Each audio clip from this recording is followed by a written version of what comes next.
My name is Jeff Desmarais, and I am a failed candidate.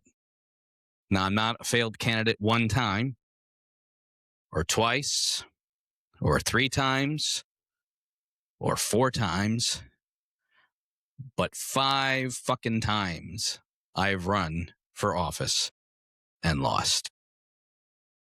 And the first time was for a slate election. I almost sometimes don't count it because it was a slate election, and for town council, I just was third on the slate of 3 Democratic candidates. So, what are you going to do? But that was in 2017 in Watertown, Connecticut. In 2018, I ran for the Connecticut State Legislature, the State House, and lost. In 2020, I ran for the Connecticut State Senate, 32nd District, and lost. In 2022, I ran for the same seat and lost.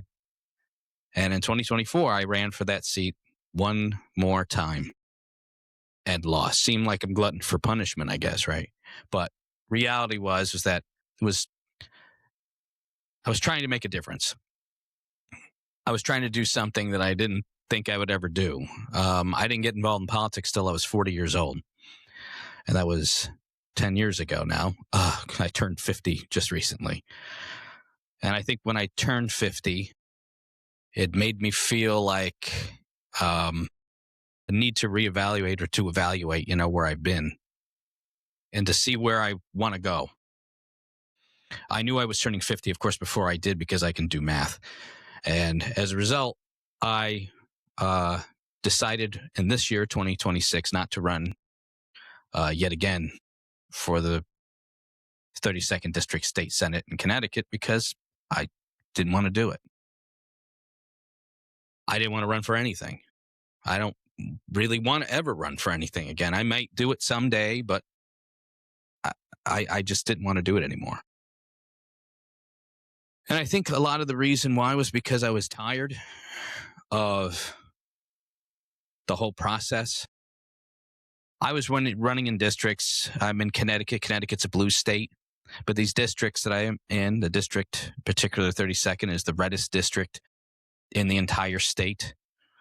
It hasn't been won by a Democrat since the 1890s. And that's the 1890s, not the 1990s. So it's been a long time. And I was hoping that I could break that and be the first person since the 19th century, first Democrat since the 19th century to hold that seat, but I wasn't to be. I do feel that if I had run literally any other district in the entire Northeast, I would have won, but that's how it goes. I do feel like I didn't want to continue to try to run for office and do the whole campaign thing and do a fun, raising money for a campaign and all that side. I just didn't feel like doing it. And I wanted to do something that meant more and could do more and I could say more and I could be who I am, not try to be the candidate Jeff Desmarais or Desmarais or Desmarais or however somebody wants to pronounce it. But I could be me. And I could say, instead of saying, I think things are bad today and we need to do things to change, I could say things are fucked up and we need to get our heads out of our asses and actually do something about all this. Because right now, everything is going to shit. And so I decided I was not going to sort of play nice any longer, that I was going to say what I felt, what I believed, and do it in a way that was unfiltered, that was direct, but not just to complain, not just to bitch and moan, because everybody does that. You can go on any social media platform, watch any video platform, all that, and all it is people saying how shitty things are and that Trump sucks and that it's all true. All of it's true. All of it's right. All of it's dead balls accurate. But the thing is that we don't hear solutions to the problems. We don't say, what are we going to do? How are we going to handle this? Where are we going to go from here? And I decided I was not going to be one of the people that's just going to be in the echo chamber and say everything's terrible. I just said everything's terrible just to set up a baseline for where we need to go. But where we need to go is somewhere better than where we are now. Somewhere different. I ran for office to be a representative of the people, to be an agent of change. But people are so tribal in their voting that the Democrats could run Jesus Christ in the 32nd district in Connecticut, Senate district, and lose. And the Republicans could run a potato and win. Because voting has just gotten so tribal, we stop listening to each other and we just start voting for our team. It's like the Yankees and the Red Sox, or it's like the whatever other fucking rivalry you want to put there. It doesn't really matter. The point is that it's just a rivalry now. It's just your team sport. I'm going to vote for these guys because they're Republicans. I'm going to vote for these guys because they're Democrats. And it takes away the responsibility of the political candidates to actually stand for something of substance, because it all becomes just a chase to win an election and not to actually do something with that.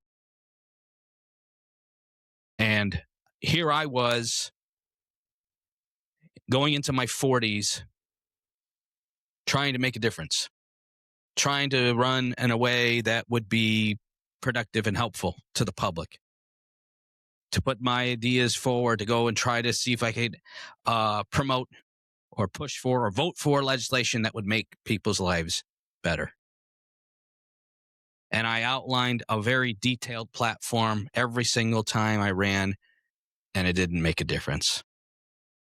And it would never have made a difference because we all voted tribal. And there happens to be in the 32nd district more Republican voters than not. Okay, fine. That's just the way it goes. But it might have been a blessing in disguise for me because it allows me now to do something like this. And I don't mean just ranting on a stupid podcast or having my regular episodes, which are really good. And so far, there's not many people watching, but they should be. And my two co-hosts, Tina and Shannon, who aren't here with me today because this was one of those moments of sort of a catharsis for me, that I wanted to be out there and tell you what I really am fighting for and what I really stand for myself. And that is substantive, systemic change. And I don't mean just political change. I mean social change. I mean that we can't keep going the way we're going. We are, as a quote unquote empire, in decline. Everything about us is going in the wrong direction. Every single fucking thing, whether it's people can't afford basic necessities anymore, the opportunities for young people to achieve in their lives is now like almost impossible. A lot of them come out of college with mortgage level debt, and they don't even have a mortgage yet. And we expect them to go get married and have kids. What kind of fucking expectations are those?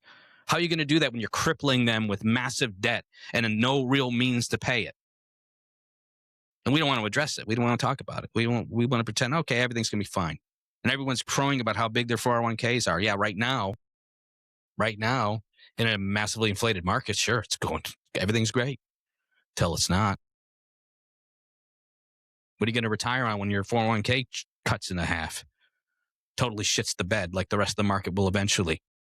We have AI. We don't even know how the hell to use it. We don't know what we're doing with it. People wasting valuable resources to, put cartoons of, or images of people doing ridiculous things. Not even real people, AI generated people. That's the future that we looked for. We're like monkeys with a nuclear bomb. We don't know what the hell we're doing with any of this stuff. And that's to forget about the fact that education has gone down the tubes. Not due to our teachers who are doing everything they can, but due to the fact that we just don't give a shit anymore. No one takes any pride in what they do for a living. They don't take any pride in themselves.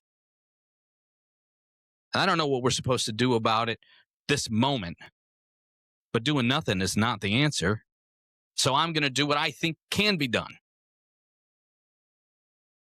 We have a grotesque monster as president of the United States. There is no rational reason why such a person should be in the White House. None at all. And a healthy, growing, vibrant American society would never elect such a piece of shit into the White House. A man who is obviously intensely corrupt, incredibly ignorant, and immensely hateful. And there he is. We actually got him out of there, and he came back. Somehow, stronger than ever. That is not the sign of a healthy society. That's not the sign of a healthy system of government. We have completely fucked ourselves over with this stuff. We haven't done a single damn smart thing in this country, and I can't remember the last time. And the reason why we haven't is because we've abdicated our own responsibilities as citizens. Our voting percentage is garbage. Most people have no idea what the hell is going on out there in politics. They treat politics like it's some kind of stupid game rather than something that's vitally important in our lives. And we have to do something to be a part of that because politics dictates what happens in our lives far more than we wish it would, but it does, and it always will. And abdicating that responsibility, well, that's what democracy is about. It's about having that responsibility. If you don't take that, something is going to fill that void, and what has? Billionaires, corporations, the oligarchy. And meanwhile, you go, well, you can't do anything about it. All politicians suck. Yeah, politicians are a reflection of us. They're a reflection of all of us. We elect who most closely resembles us. Donald Trump is the gigantic, disgusting manifestation of the American id. There he is. Every awful thing about us manifest in one man. And why did we allow it to happen? Because we abdicated our responsibilities. So I got involved in politics the second that clown started getting involved in our lives. 10 years this man has poisoned our lives. 10 years our politics has been just disgusting as possible. In 10 years, we seem to not have learned a single lesson the entire time because we still are here. And we still think, well, let's just elect Democrats and everything will be wonderful. That's not going to do shit. We elected Democrats in 2020. Look where we are now. We're arguably worse off, not because of the Democrats being bad, but they were ineffective. They didn't do what needed to be done. We didn't get the systemic changes we need. We didn't get universal health care. We didn't get a great public energy policy. We didn't get voting reforms that were necessary to protect us. We didn't get anything we needed, and we didn't get economic issues addressed properly. And instead, now we're sitting here going, well, let's make sure the Democrats win in 26 this year, in the midterm, so we can slow Trump's roll like he's going to listen to what they have to say. You can impeach him all you want. He's never going to get removed by the Senate. So he's still there, and he's still going to do what he wants, and we'll see our Democratic leadership write strongly worded letters. None of this shit is going to fix itself. We're waiting for the hero to arrive. There is no hero coming.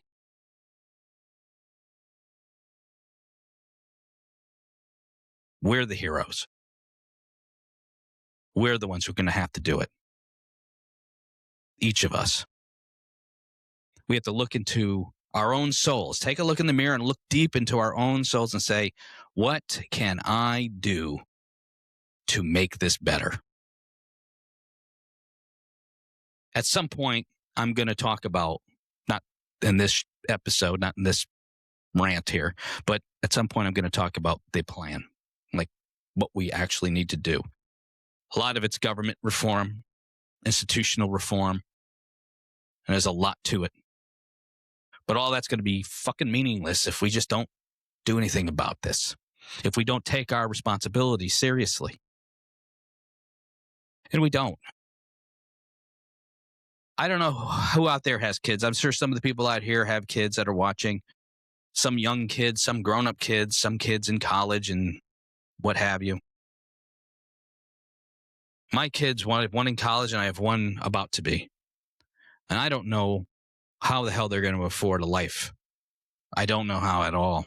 Even if they have good paying jobs, that pay is not going to be enough. The costs are going to be enormous. They're going to have 6-figure debt for college, and that's even before they buy a house. How are they going to have a family? How are they going to be able to live the American dream? We've denied that dream to them. We've denied it to everyone in their age group. We've denied it to the next generation that's coming up. We have done that. Why? Because we're lazy and we're selfish and we don't give a shit about anyone but our own needs. And that has to change now. Because even if you don't really care about the next generation coming up, the things that are going to affect them is going to affect you too. Your own self-interest is going to be dependent upon what happens next. You want to retire with any money at all? Or with enough money to be able to live on it? Well, then you better get your ass in gear and do something about it. And what does that look like? Does it look like, calling for political candidates as a call? It's whatever you're feeling comfortable with. But I'm going to tell you, doing nothing is not an option. Sitting there, writing little posts on Facebook, that's not enough. That's nothing. Who gives a shit? No one cares about your posts. No one cares about your comments. One thing would be is turn off some of your sources of news, because some of the sources some of you folks watch are just absolutely fucking abominable. Fox News. Give me a break. Come on. You know that stuff is just bullshitting you, right? You do. Right? Any Fox News viewer that happens to be watching this, I'm going to tell you, Fox News is lying to you, and they know they are lying to you. They have $745 million reasons that they lied to you, because they had to pay out about their the Dominion case. They lied. They knew they were lying. They had texts with each other knowing they're bullshitting everybody. Stop lapping it up. Maybe if you realize that these corporate monsters don't give a shit about you and are deliberately keeping us all at each other's throats, maybe then you'll maybe realize that, hey, we could get together and actually run this show. Because big business is not supposed to run America. Big money is not supposed to run America. The political class is not supposed to run America. We, the people, are supposed to run America. We are the sovereign. I was just recently in Great Britain, and the sovereign in Great Britain is the king. But in America, the sovereign is us. We, the people. We hear this phrase all the time. We, the people, we, the people. Left, center, right, we all talk about we, the people, we, the people. Does anybody really know what the hell that means? Does anybody know what that actually is talking about?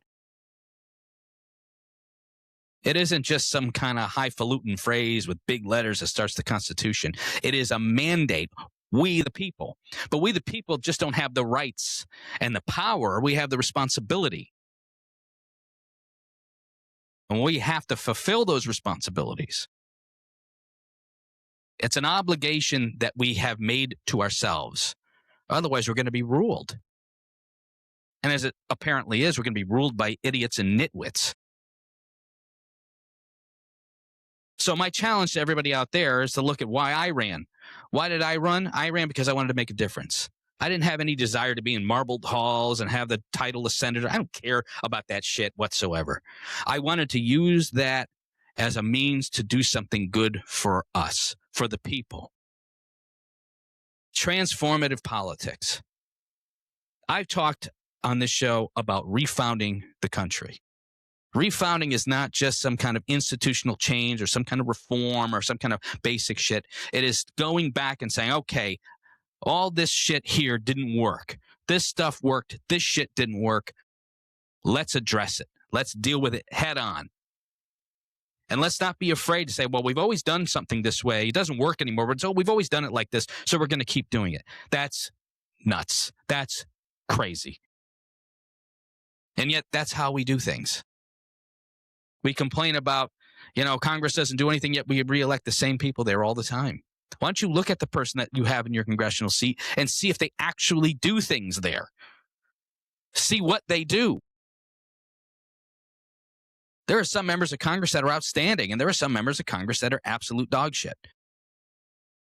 Well, they all suck, but my person's great. Maybe. But do yourself the actual favor of looking into it. Not because you might be smarter for doing it, which you would be, but because that's your job. That's your obligation. You're supposed to do that. Being an American is not just waving a flag and shooting off fireworks on the 4th of July and chanting USA, USA when an American team wins some kind of Olympic competition. It is being the sovereign, having the responsibility of being a citizen of this country. And we talk about citizen this, citizen that, and the immigration thing and all that shit. Listen, distill it down to this. A lot of the people that complain about illegal immigrants do dick all as citizens.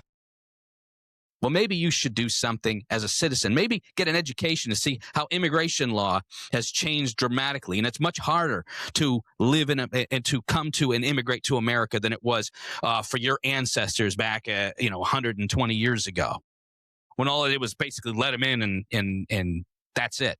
Rubber stamp them. Boom, boom, boom. Now you have to jump through every single fucking hoop possible. So don't use your grandparents as an example. Do the research, but do real research. Don't go listen to Jesse Waters or some other clown like that who doesn't know what the hell they're talking about.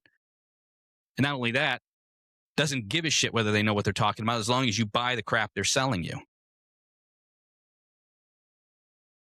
I do believe that we have a lot in common. You have people left, right, and center, but I think all of us, about 80% of everything we agree on. We may disagree on some of the ways to get there, but we agree on a lot of those principles. Everything, the devil is in the details of that other 20% that we don't agree on. And the oligarchy, the power structure, the corporatists, all those, they use that 20% against us to keep us at each other's throats. And we let them do it. We let them do it. I ran for office knowing I was going to lose every time. I knew I would lose because I knew the numbers wouldn't add up. But I fought because I believed in it. If I'm willing to do something like that, can't you be willing to find a better news source? Can't you be willing to have a conversation with someone you disagree with and maybe, just maybe, rethink your position? I used to be a Republican. I voted for George W. Bush, and I voted for John McCain, and I voted for Mitt Romney. And I can't fucking believe I did that. I was willing to look deep down in my soul and see what I believed. And I broke away after people were saying that we should arm teachers after Sandy Hook. What the fuck kind of insanity is that? And there's still people saying today that that's the solution to school shootings and everything. Arm the teachers. Fucking crazy. That's crazy. That's a diseased society's response to something.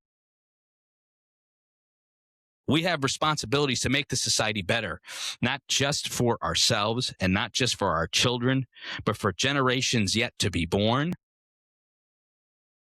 But we are abdicating our responsibilities. And we better get on the right track. The first thing to do is to get involved. Stop listening to propaganda. Stop listening to people that are lying to your fucking face and laughing about it when they get off camera.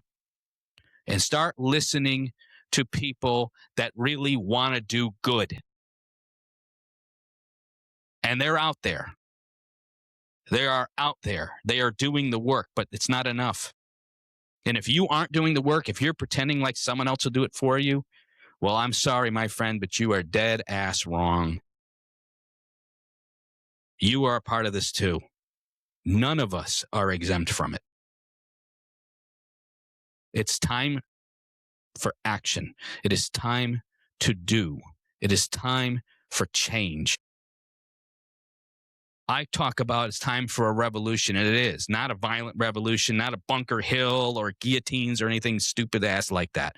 I'm talking about a political and social revolution to build the country we need to have, one we deserve, one we can be proud of. Not just proud of in a jingoistic sort of rah-rah way, but really say, hey, we've done good here. We're on the right track. 80 something plus percent of people would say that we're on the right track after we do what we do instead of, hardly anybody. I believe in what we can do here. But if we're sitting here waiting for others to do it, it won't get done because everyone's saying, I'm busy with my life. I got this going on. I got that going on. Well, none of it will be irrelevant when everything comes shitting down. When everything comes falling and collapsing, none of what you're going through is going to matter because we'll be living through Great Depression #2 and a collapse of our society. Do you think that's an exaggeration? Just watch the trend lines. Just watch the trend lines. They're all there. And it will happen. Societies have gone from apex like we were to collapse within a short period of time. That happens. It historically has happened. And we're rocketing that way right now. So get off your ass and do something about it. Stand up for what's right. Stand up for your neighbors. Stand up for those who can't fight for themselves, who are unable to, not for any reason or fault of their own. That's our task. That's why I started this whole show. That's why I'm looking to start something called the Refounding Alliance, which is to promote these changes in a much more substantive and real way.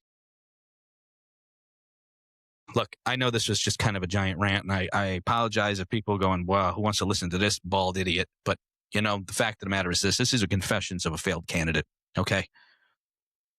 That I worked hard. I tried hard. I wanted to be successful, but I failed. But you know what, though? In my failure, I learned something and I gained something. From each one of those losses, I gained something, an insight. I talked to so many people all over the spectrum, and I found that people that I disagree with, MAGA voters who love Donald Trump, turns out they'll say to me, well, you're the one Democrat I'd vote for. When I'm not really that much different from anybody else. Because we all have a lot of us, I can't say everybody, but most of us all have the same basic desires. We want to live a peaceful life. We want to live a life that is fulfilled. And we want to live a life where the people we care about are happy too. Life, liberty, the pursuit of happiness. Sound familiar? That's what we want. That's all we're asking for. And the greedy, disgusting slime that runs this country is trying to take that from us. And not trying, they're in the process of it right now. And they're doing it right in our faces, and they're laughing at us.